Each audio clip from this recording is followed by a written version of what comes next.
Nagbabalik po ang Political Watch at kasama pa rin natin ang aming mga panauhing ngayong gabi na sina Ma'am Sol Pillas and of course, si Congressman Caloy Zarape. At George, meron kayong tanong? Bago tayo nag-break, kasi nga, para kasi yung nagiging tingin natin dito, parang mukhang wala lang tayong tiwala sa Bureau of Customs, sa kabuuan.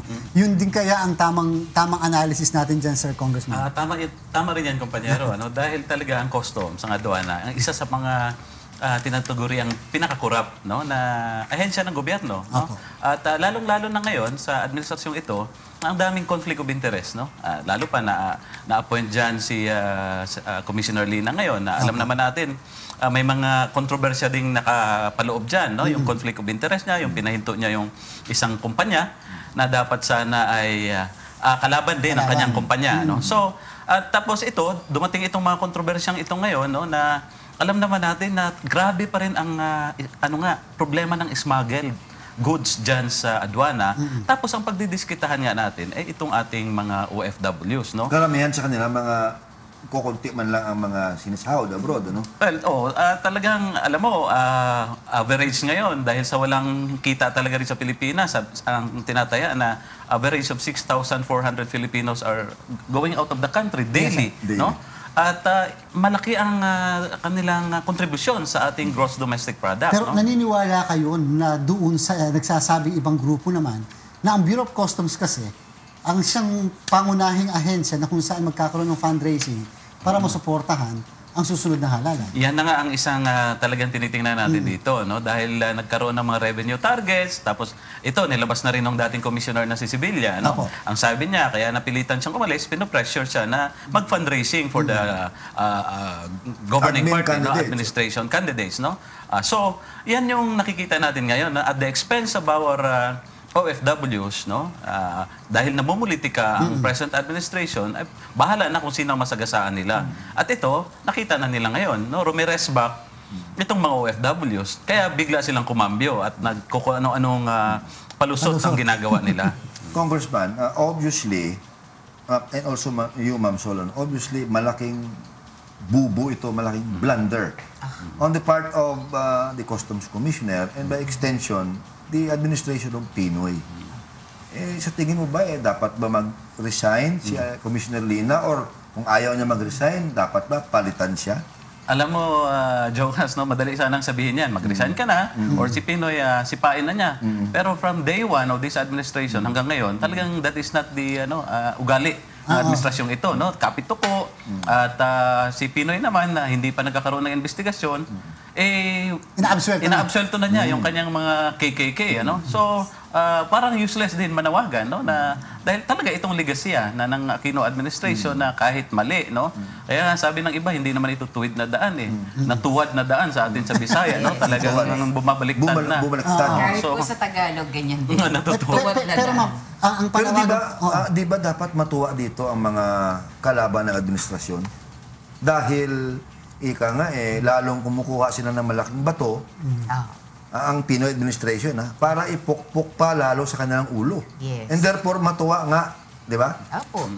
So dapat pala, huwag mag-resign. Dapat huwag mag-resign si Commissioner Lina at huwag siya palitan. Pero Ma'am Sol, 3.1 billion po ang maaaring mawala sa isang araw na walang remittance. Opo. At hindi po ba yun ay kumpara naman doon sa effect din, masyadong malaki po epekto sa ekonomiya at maaari pong mag-suffer din ang ating mga kababayan dahil po. Sa ekonomiya ng Pilipinas po. Problema na po na ng administrasyon. Sa totoo lang po, 24 billion US dollars ang ipinapasok na remittances ng mga OFWs. Yun yung latest figures. Ito po yung latest. Ano po? Sa isang taon. Opo. Kaya, kung siya ay merong pagpapahalaga sa mga OFWs, in the first place, hindi sana nila ginawa yan. Kaso po, ang nangyayari... Modern day heroes, pero parang gusto pang parusahan. Opo, alam niyo po ba yung modern day heroes na yan? Kung sino ang nagbansag niyan sa mga OFWs? Yun pong kanyang nasirang ina. Sumalangit nawa po ang kanyang kaluluwa. Pero, hindi, kung inaakala nila natutuwa ang mga OFWs nang tinawag nila kaming ganyan, hindi po, kasi alam namin bulaklak lang ng dila ito ng administrasyon.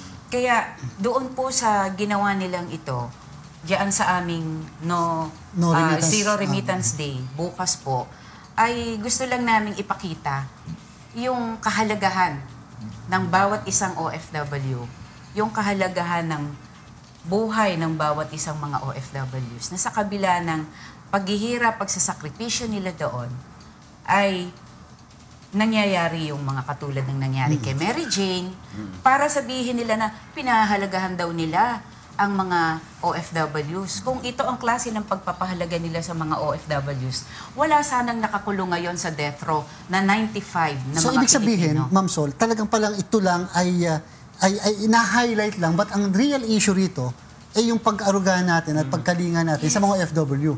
Yung balot, yung mga boxes nito, yung mga balikbayan boxes nito, simbolo lang Yes. ng isang mas malawak na problema. At nadagdagan lang yung yung kakulangan ng Opo. pag-aruga. Lalong ipinakita nila yung kanilang kawalan ng pagpapahalaga sa mga OFW. Okay. Congressman, opo. Binabalasubas nila yung balot yung Balikbayan balikbayan box. box. Ang ganti niyan ng mga OFW sa ballot box, ano. Yes. So hindi wag nilang maliitin, no. Sa katotohanan yung sinasabi ni Ma'am Sol na 24.3 billion, no. Yun lang yung dumadaan sa talagang proper channel, no, dahil sa katotohanan ang may tinataya na nasa almost $27 billion ang dumating sa Pilipinas noong nakaraang taon, no? At hindi ito maliit. Ito po yung yung mga kunyari may uuwi na kasamahan, magpapadala ng $500 or $1,000. Diretso na ito siyempre sa pamilya. So $27 billion is almost one half of our national budget, no?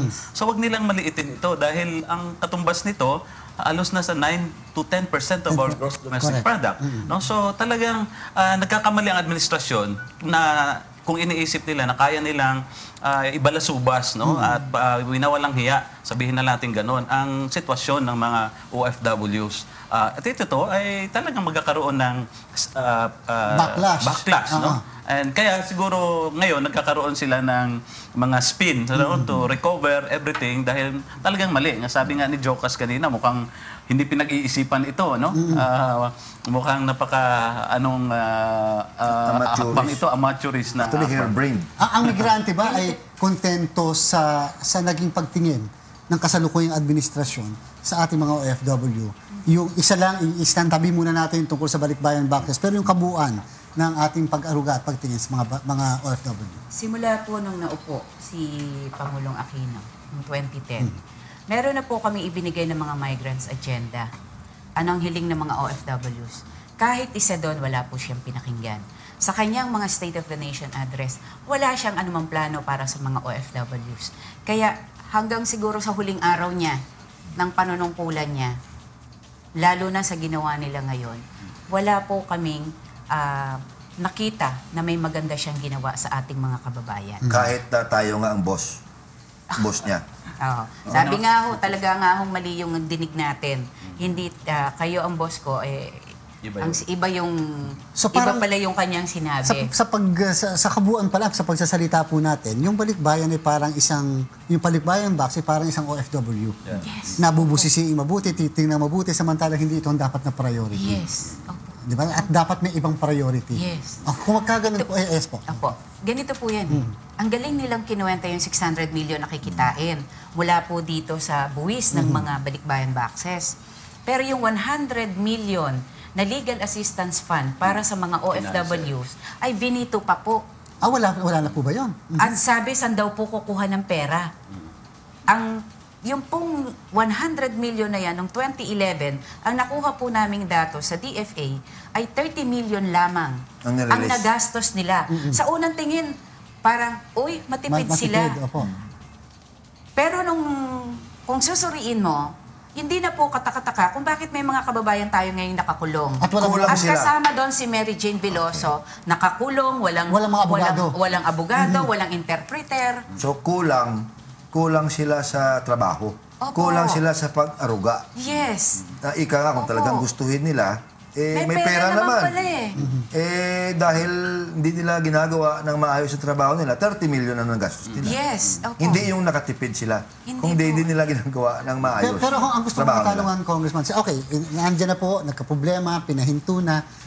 Ilagay natin sa tamang perspektibo naman po ngayon. Ano ang suggestion nyo on how to treat these ballot boxes? Patuloy ba yung mga balikbayan boxes na may relasyon sa ballot box, Of sabi course. nyo. Pero paano natin itutuloy ngayon? Ito ba, ibabalik natin sa status quo na lang? O yung dati na, sige na, kung ma-check. Kung hindi, hindi. O meron ba kayong sinasuggest naman? Kasi naman, siyempre sir, sa part ng pamahalaan, kailangan may action din. Sabihin na natin in good faith. Gusto nila mapigilan ang smuggling. In good faith, gusto nila mapigilan ang pagpasok ng mga kontrabando. And number 3, makapag-tax talaga sila, makapag-impose ng tamang duties. Kahit paano, merong maganda rin pala madudulot. Ano ang inyo pong counter-proposal? Ang tingin namin dyan, kompanyero, tama naman yun, no? Merong protocols, no? Pero sabi nga namin, huwag pagdiskitahan. Kung tax at tax lang din, mas malaki yung, unahin na nila muna yung malalaki. No? Yung mga malalaking magnanakaw na sabi ko nga kanina, is equivalent na to economic sabotage. No? Na day in and day out, yan yung hinaharap Lalo yung smuggling ng mga agricultural products. No? Kahit na sibuyas, lahat-lahat na. Bigas. Nasasaktan na ang ating mga local farmers, no? Dahil dito. Unahin na muna nila yon, no? At syempre, mga concrete na panukala, andyan na yung protocols, kami rin, sa Kongreso, gusto namin taasan yung exemption. No? Isipin nyo, kahit na yung mga, bakit ba ang ating mga balikbayan ay mga OFWs pinahihirapan natin? Samantala, halimbawa, itong mga international carriers, no? Exempted yan, 2.3 sa kanilang income tax. No? So, bakit hindi natin pwedeng bigyan ng ganong break ang ating mga OFWs kung talagang tingin natin ay mga modern bayani sila, no? So, yun ding isa naming mga panukala, no? Kasi ultimately, kompanyero at Jokas, ang usapin ng OFW ay usapin rin ng labor export policy natin, no? Habang hindi natutugunan na walang hanap buhay sa ating bansa, talagang lalabas at lalabas ang ating mga kababayan, no? So, in the long term, kailangan gumawa tayo ng policy at mga programa na hindi na lalabas ng ating mga kababayan at hindi yan natutugunan ng present administration kasi wala sa kanilang priority. Kahit titingnan mo sa budget na sinasabi agriculture country naman tayo, no? Tingnan mo yung budget ng agriculture. Talagang hindi nabibigyan ng sapat na hindi siya priority. Ano? So, yan, maraming mga usapin, no? Pero itong ngayon, usapin sa balikbayan box, yun yung sinasabi natin sa administration, no? Huwag niyong maliitin ang mga OFWs at wag sila ang dapat pagilitan. Kailangan ng boto, laging sila importante. Pagka ganito na. From the balikbayan box, pumunta tayo sa ballot box. Sa inyong estimate ni Ma'am Solo, ng Congressman, more or less, how many million votes are we talking about here? Kasi kung mananatiling galit pa by May 2016 ang ating mga OFWs or many of them plus their families, more or less, mga ilang milyong boto ang pinag-uusapan dito? Well, wala akong figure, no? Kung ilan ba yung mga OFWs na nakarehistro na. But there are 3.2 million at least OFWs, no? And multiply that, no? Sabihin na natin yung 3-point-something million na yan, i-divide natin by 4. 1/4 na lang kunyari. So, of course, the rest, yung pamilya na ng lahat na 3.4. So, we're talking here of millions. Times 3 millions of votes. Ibig sabihin, pag mananatili ang galit ng ating mga OFWs, pati ang pamilya nila, marami sa mga kandidato na administrasyon ang hindi mananalo nito. Well, talagang makakatikim sila, no? And I will not be surprised, in fact, in the coming days, merong mga administrasyon, no? Kandidato na administrasyon na pupunta doon sa mga airport at sa salubong, no? At bibigyan para makabawi.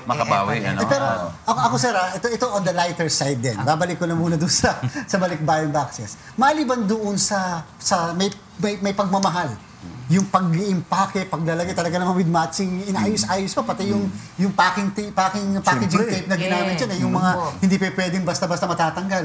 Yung nararamdaman ng mga makakatanggap. Hindi ba Ma'am Sol, kung hindi ako nagkakamali, at wala kasi ako naging OFW na kamag-anak na talagang malapit na malapit, but hindi ba pag natanggap talaga, dini-deliver yun ng isang may delivery van. Tapos pagdating nagkatingin ng lahat yung mga kapitbahay. At pagkatapos, so yung feeling yung pride at saka yung napakasaya nung mga natat na mga kapitbahay, yung anak ko nagpapadala na. Tsaka yung excitement, Mang Solo, no? Yung excitement na bago mabuksan, di ba? Ano na kaya yung sa akin dyan? Di ba? Talagang, totoo po yan. Tsaka maliban sa, siyempre, yung pagmamahal na nagpadala, simbolo rin yan yung kanyang paghihirap doon. Yes. May datos ba tayo, Ma'am Sol, ng mga OFWs natin na nagpadala, tapos yung mga pinadala nila ay nawalang hiya, nakuhanan, nawalan, more or less may datos ba ang Migrante International? Wala po kaming ganoong datos ngayon. Dahil nga po, hindi naman talaga po nangyayari noon nabuksan. May mga ilan, pero hindi po iyan ganong karami. At kung yung mga miyembro namin sa Hong Kong, may nangyayaring ganyan. Pero madali nilang habulin yung company, yung forwarding company. At meron kaagad paliwanag yung forwarding company. O sige po, i-check namin kung saan po nabutas. Yung ganoon. At bumabalik ang forwarding company kapag ka alam nilang sa kanilang bodega nasira. Sa kanila May nalaglag doon, no? Oo. Umaano sila, tapos sasabihin na lang nila ano yung nawala. Meron naman pong gano'n. May assurance na. yung pong honesty ng forwarding company na kilala namin sa Hong Kong ay ano naman po, tapat sa ating mga kababayan. In short, under the existing setup, na yun nga ang gusto sana baguhin ng Customs, ng Bureau of Customs, halos walang may nagreklamo. Opo. Dahil hindi talaga nabubuksan unless na sa handling, mabutasan, Yes. or for whatever reason. Opo. So in effect, kaya nga lalong nangangamba ang ating mga OFW na pag inalaw mo nga ang Bureau of Customs to conduct spot or random Yes. inspections, malamang may mawawala talaga dyan. Opo, aabusuhin at Lalo aabusuhin na kung yan. mainit sa mata ang makikita dyan. Opo. Kasi hawak nila yung Ako. shipping paper Nakalagay po doon, 4 na kopya po yun Yung Kung isa ano sa yung laman. family, yung isa sa forwarding company, yung isa sa custom. Kaya makikita po nila kung ano yung laman At ito, Congressman, bilang panghuling yung pananalita po, how do you balance the interest of the government as against the interest of the OFW? Sabi nyo, labor policy yan. At tama naman po. Kulang ang trabaho sa Pilipinas, no reality, and therefore, no choice kung hindi pumunta sa abroad. But at the same time, nagpapadala sila at bumubuhay sila sa ating ekonomiya. But how should the government treat our OFWs? Porque ba't OFW sila with kid gloves, with na dapat ayusin talaga, asikasuhin sila. Baka naman po sa bandang huli din, umabuso rin sila. Ano ang dapat na balancing act dito? Well, ito na yung ginagawa nila ngayon, no? Yung mga protocols na sinasabi nila. Dahil andyan naman yan, in place na yan, no? At ang sinasabi nga natin, saan nyo ba ginagustos yung bilyon-bilyon na pondo na dapat i-set up ninyo, no? Like for x-rays, for CCTV, etc. Ang problema lang talaga dito, kumpanyero, yung talaga bang walang pagtingin, no? They cannot empathize sa sacrifice ng mga OFWs, no? Na kung gaano kahalaga ang binibigay nila doon sa mga malalaking negosyante, for example, no? Pagbibigay ng mga incentives dito naman sa ating mga OFWs hanggang salita lang, no? Even doon sa aspect ng balikbayan box na sabing mo nga kanina, parang ito ay nagkaroon na ng cultural ritual for us, no? Na hindi na lang ito ordinaryong box yan, no? It has symbolisms of its own, no? Na dinidesecrate pa nila, no? So, ang tingin natin, hindi ang OFWs ang nagkulang dito. Ang nagkulang dito ay ang gobyerno, no? Dahil grabe ang sakripisyo na ng ating mga OFWs at kulang ang ibinigay ng gobyerno na pag-aaruga at proper response in this particular issue. At kayo naman, Ma'am Sol, 28 taon. Ikaw ay isang balikbayan box na bumalik sa Pilipinas. Yes. Nabuhay. Looking back, kayo ba sa inyong palagay nabigyan kayo ng tamang proteksyon ng ating pamahalaan as an OFW, and at the same time, ay mas gugustuhin mo bang sadyang magtrabaho na lang sa Pilipinas kaysa pumunta abroad kahit paano malaki-laki ang kikitain sana doon? Una po sa 28 years, dahil sa karanasan ng ating mga kababayan na pag pumupunta sa ating konsulado doon, ay pinapagalitan sila, sinisisi sila, sinasabi sa kanila, nagpunta ka dito, di magtiis ka. Nahihingan pa ng konti minsan. Hindi naman po. Hindi naman po. Tapos, naiinsulto sila. Kaya pagka ako po, alam ba, na-terminate. Diyan pa lang, kasama na noon, di ba? Yes. Hindi Opo. ka pa nga nakapagalitan, pinapagalitan Tapos, ka na. bakit namin nalalaman yon? Yun po mismo mga kababayan namin ang nagsusumbong sa amin. Pag nakita kami sa aming tambayan, nakita yung aming pangalan ng banner ng organisasyon, talaga pong may lalapit, hihingi ng tulong. Nanggaling na po kami sa konsulado, pero ito lang ang sinabi sa amin. Tapos, kaya ako po, pag may problema, halimbawa, na-terminate yung kontrata ko, di na po ako lumalapit. Baka baka insultuhin pa ako, makaumbag lang po ako ng mukha ng mukha. Pero dahil po sa simula po nung napunta ako doon, ay naging mulat na po ako, naging aktivista ako doon. Kaya alam ko kung Lakasan na lang talaga papaano ng loob. sila, hindi, meron, kaya yung pong mga problema ng ating mga kababayan, mga grievances nila, yun na lamang po ang sinasabi namin sa kanila na dapat nilang ina-address. Ayan, Ayan. ang Balikbayan Box at ang Filipino OFW talaga. Maraming salamat po muli, of course, kay Ma'am Sol Pillas and Congressman Kaloy Sarate. And of course, sa mga poll watchers ng bayan, maraming salamat sa inyong walang sawang pagsuporta sa inyong programa at ating programa. Dito sa Political Watch, sagot namin ang mga informasyon. Nasa inyo ang pagbuo ng opinion. Hanggang sa susunod na Webes na pagkakataong muli ay kaming samahan sa paglilinaw ng mga usaping may kinalaman sa ating pang-araw-araw na pamumuhay. Ating pong tatandaan na sa isang malusog na bayan, Sumusunod sa batas ang mamamayan. Salamat sa Diyos.